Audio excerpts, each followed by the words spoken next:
Hi folks, Justin Hoffman here for Bass Pro One Source. Now today I want to introduce you to an effective lure that's on the market.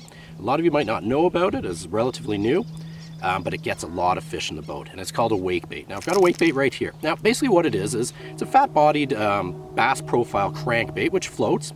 It's got some loud rattles in it, but where it gets its name and where it gets its action from is this squared-billed, very shallow lip.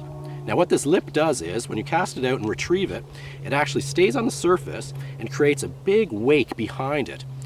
Fish key on that, they see it, they hear the sound of it, and it's got that shad profile, which is a preferred bait, and they will just clobber this on top. Now, the cool thing about wake baits is, it's one of those effective lures that can be tossed in that water when you're in a shallow bay and you've got emergent weeds that are not on the surface but just below the surface, so maybe a foot, 6 inches below.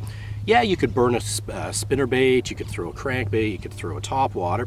Chances are you're going to get snagged up. With this wake bait, never going to happen. It's going to go right over the top of those weeds, and any fish that are sitting in there, largemouth or smallmouth, are just going to come up, hear it, see it, and clobber it. So in the next segment, I'm actually going to show you how to toss this bait, how to retrieve it, how to catch more fish. And the good point about this bait is, it's probably the easiest one in the books to throw. So stay tuned for this.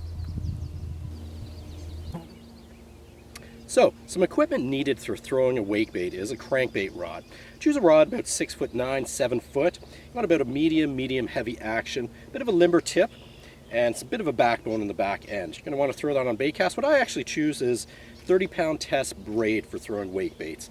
You're going to want a bit of that heavier line because they can get caught up in that snags down below when they grab the bait, and you want a heavier line to get them out. So I'm going to demonstrate how to work a wake bait. So basically, just toss it straight out.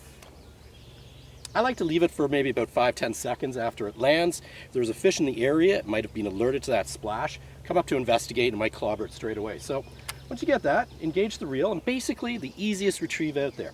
Just a steady, straight cadence retrieve. As you can see, it's creating that wake along the surface. You can hear the rattles shaking in the bait. And if a fish actually grabs this, funny enough, chances are they're going to hook themselves. So what I end up doing is, to get a big splash, I just do a sweeping hook set, and that gets the fish hooked and in the boat. So I'll demonstrate one more time. And as I can see, in this area I'm fishing right now, there's maybe weeds, maybe about a foot down. This is an effective lure, so it's going to go right over it. What also I like to do is I key in on, I'm actually fishing a channel right now, so I key in on those edges. So I can throw a wake bait right along the lily pad edge there, the weed pad edge, and keep your rod at about waist high, and just, as I say, steady, simple retrieve. You don't pause these baits, you don't speed them up, you don't slow them down, just a steady, slow retrieve seems to be most effective.